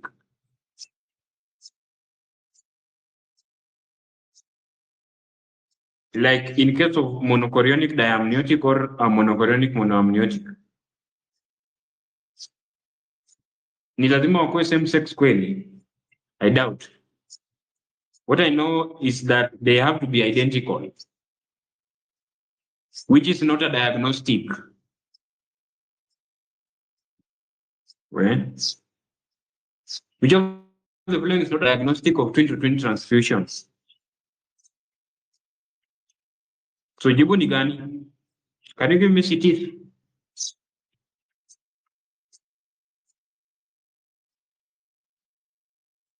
Twin-to-twin transfusion, evidence by Folland. But in twin-to-twin transfusion, the artery of one fetus communicates with the vein of the other fetus, giving rise to pressure gradient. Thus, blood flows unidirectionally from one fetus to the other, resulting in hyperperfusion of the recipient twin and hypoperfusion of the donor twin.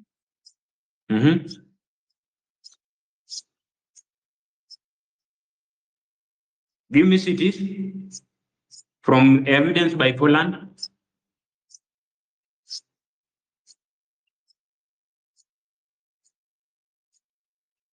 Most it is kindly. 750 in Apuja. 750.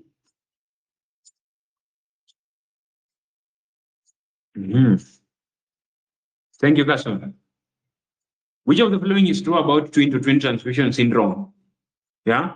Which of the following is true about twin-to-twin transfusion syndrome? A, the smaller twin has the greatest risk of cardiac compromise. B, the larger twin is often stuck to the uterine wall. C, serial amnia reduction improves perinatal survival.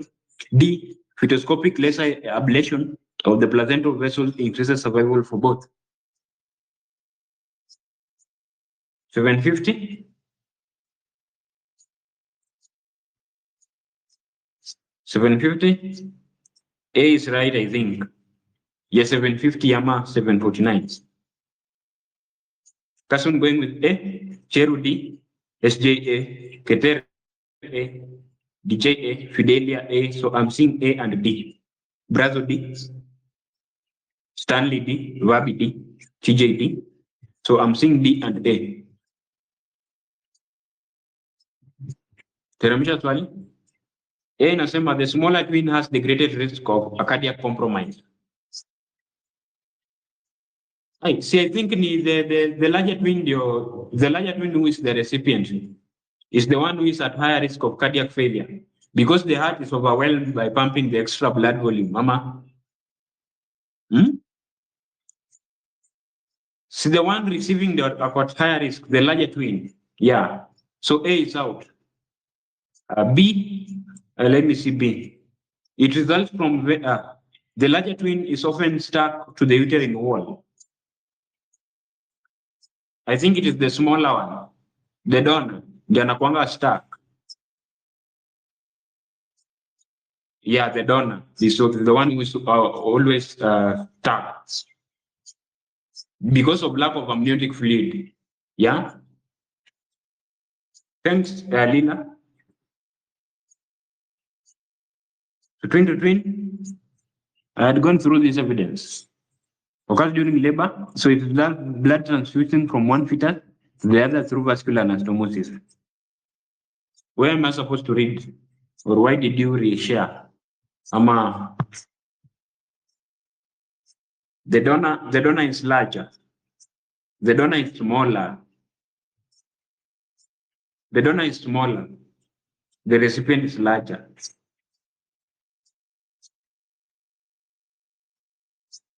What do I check for paper? Sindio? Yeah. So can you give me cities after the elimination? Give me cities. Okay. Follow with another evidence. A laser ablation of communicating vessel using fetoscope greatly depends on the station age and serial amnioreduction, removal of amniotic fluid from the recipient by amniocentesis under ultrasonic. So, evidence ya Folland in a support D. Fetoscopic laser ablation of the placental vessel increases survival for both. Yeah.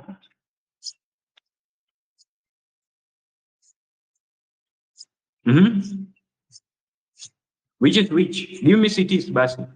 Folland ameleta evidence that is very direct. More cities, 10 more. Explanation kindly. No AI.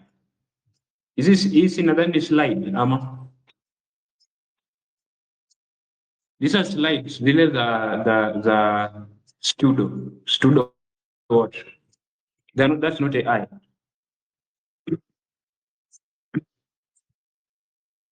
The slide, yeah. So next question, 751. 751.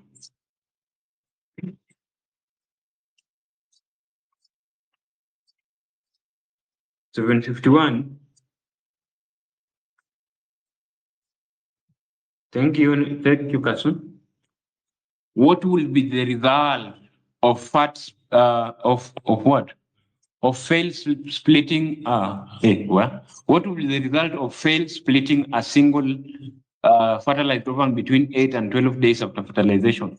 What will be the result of a failed splitting of a single fertilized ovum between 8 to 12 days after fertilization? A, conjoined twin.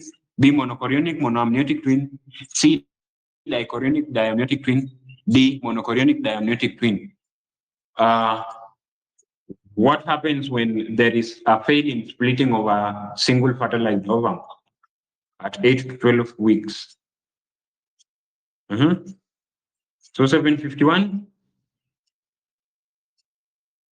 Naona A, B, B. So 751, which is which? Betiton's going with A, Figo B. Providence A. Kuna mtu alishare evidence mali kulikuwa na matwins za miles hapo. Hebu mtu alete hiyo evidence. Naona Nadine A.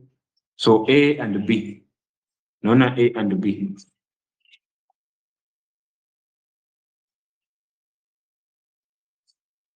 Can I get an evidence?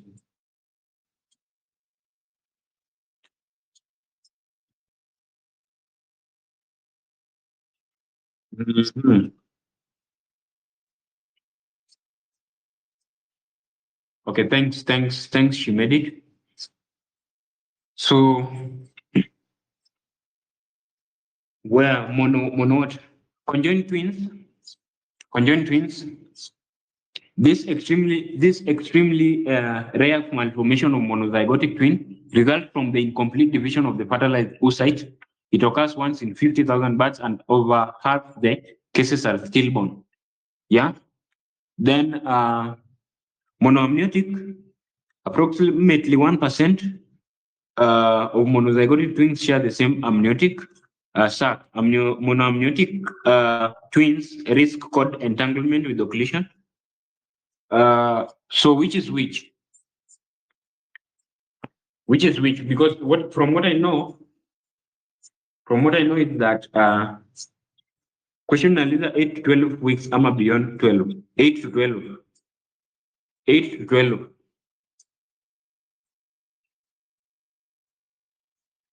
Thanks, Village Vibes. So 0 to 4 days dichorionic diamniotic placenta. Then 4 to 8 days monochorionic diamniotic placenta. 8 to 12 days monochorionic monoamniotic placenta. Take note of that. Then 12 to 13 days conjoined twins can develop when the division is incomplete. Then the evidence very direct. CT.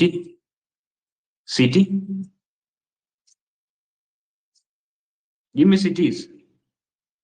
Evidence very direct. Thanks, Mickey. Thanks, Mickey, for the evidence. 757 ikuje. How much is 757? Okay, 757. Which of the following best describe the third degree perineal tear? Which one describes the third degree perineal tear?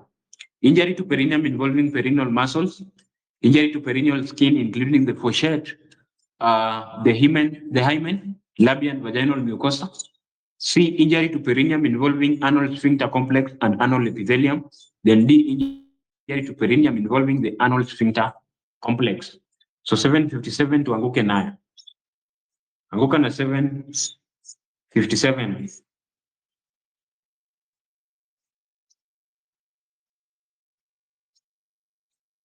757 naona kasu naenda na B, Kibet C, Laiki B, Njoki C, Keter D, Paul C, Lili D, Riungu C, Cheru D, Alwin D. So D and C. 757. Again, Miles iko na a nice explanation on this. Ule mtu alikuwa na share Miles anaweza fungua hapo. Naona D na C. Teremsha swali. Okay. Nimeiona. So best describe the third degree perineal tear. Perineal tear, third degree perineal tears. So B inasema injury to perineal skin, including the fourchette, the hymen, labia and vaginal mucosa. D saying injury to perineum involving the anal sphincter complex. Third degree perineal tear.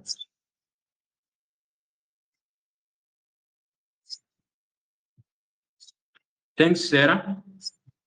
Thank you, Sarah. So I'm reading that table. First degree injury to the perineal skin only. Second degree injury to perineum involving perineal muscles but not involving the anal sphincter.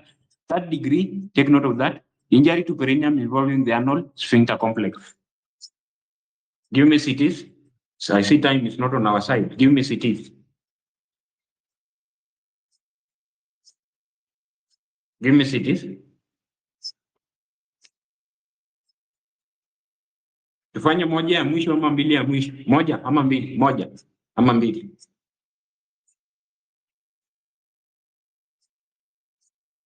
Moja. 758 kuja.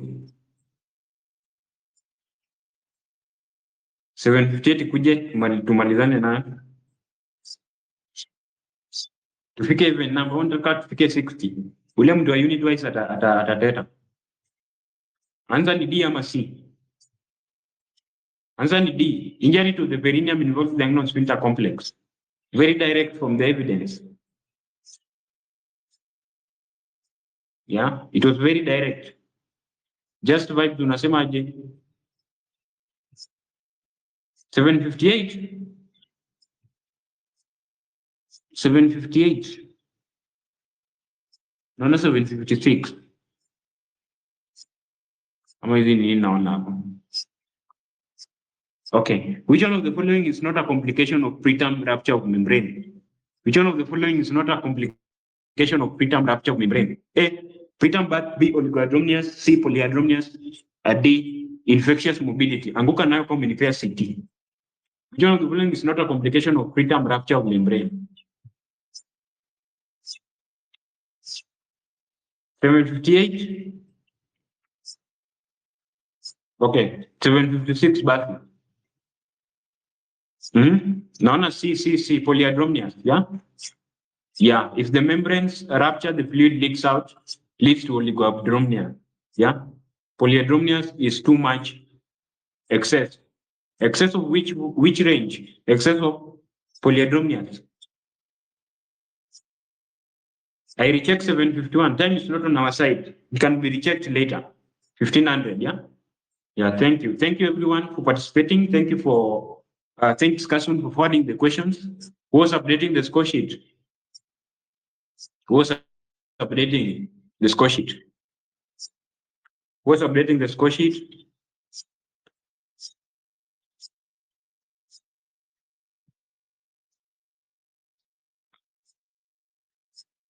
Who was updating the score sheet? We need to go to unit wise, you guys. Thank you everyone. So I need the score sheet hapo chini and the remaining questions hapo chini. So you can just start the journey to the unit wise. You can start the journey to unit wise. You handed over. Okay, thanks. Ni nani huyu? Thanks AJ for updating the score sheet. Let me pin it. Okay, the recording will be shared after I end the chat. So thank you everyone. Thank you, Shi. I'm ending the chat. Mtu atapata recording atashare.